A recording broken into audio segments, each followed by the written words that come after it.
Thanks for staying with us here on World Insight. Let's go straight to our second story now, where it's not completely unheard of for a commercial company to exit and enter any market in any country. But this is not quite the case for the world's top search engine, Google. In recent days, the exit threat of Google from China has put a new worldwide focus on these standards of internet freedom. It also stirs debate on the political motives behind this move. As the United States has the dominant advantage in the cyber world, how can emerging nations find their own space online? Stay or go?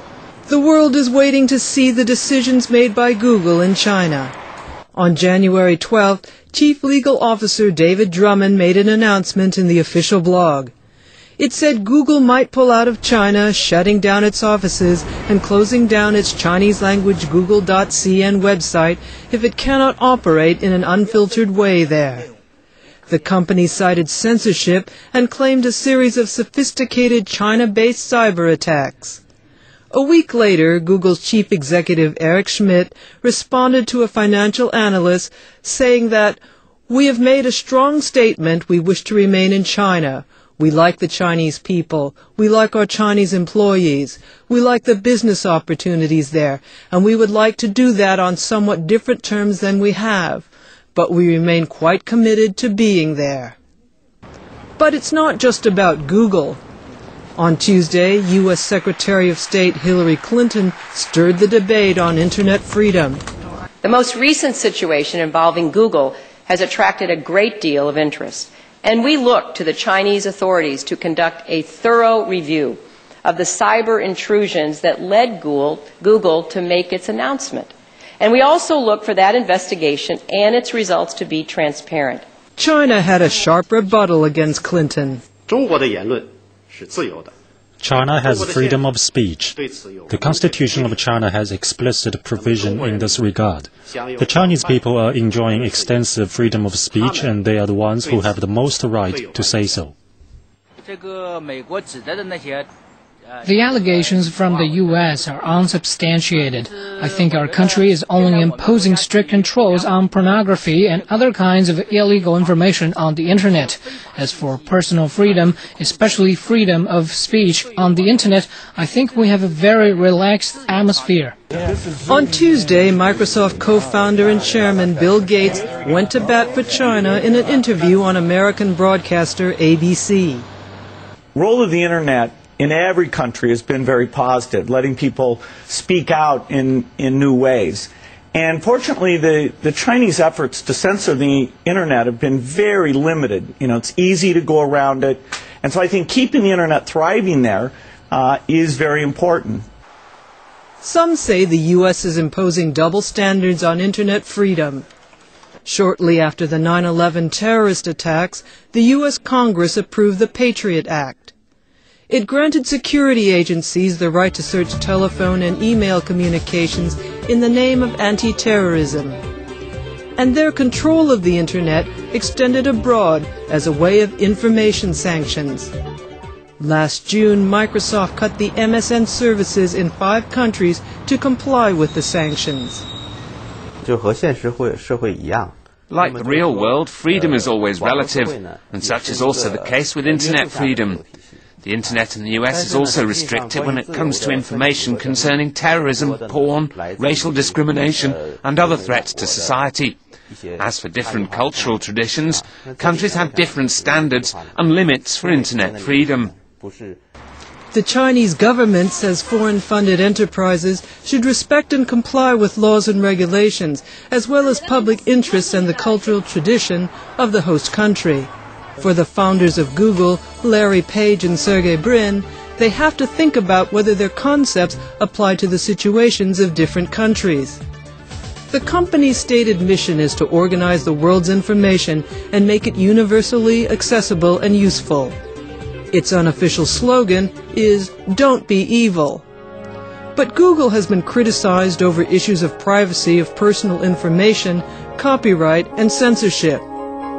Last December, a French court ruled that Google infringed copyrights by digitizing books and putting extracts online without authorization.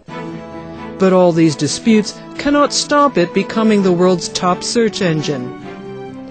What once sounded preposterous now looks like a mission accomplished.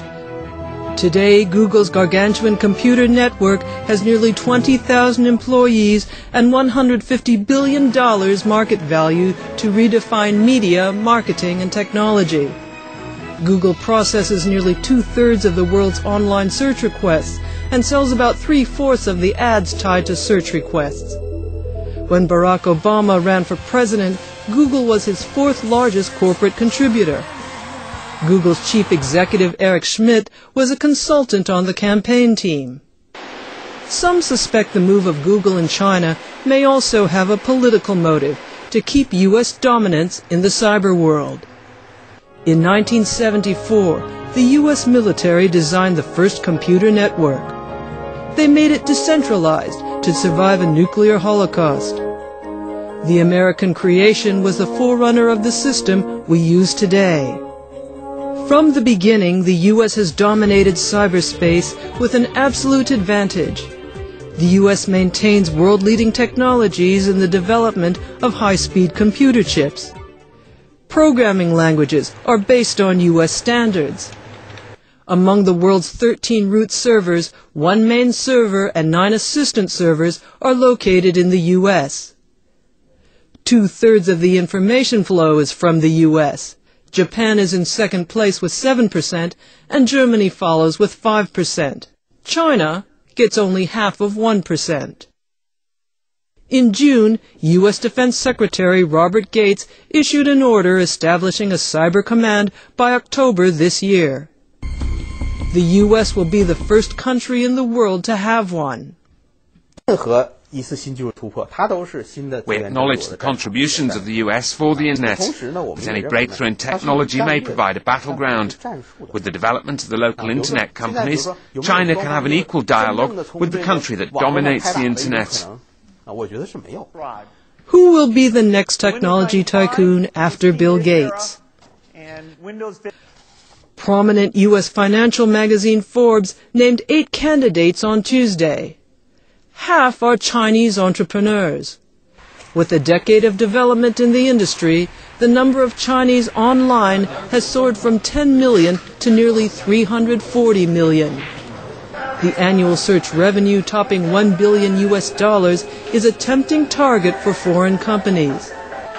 But China is one of the few markets where Google is not in the lead.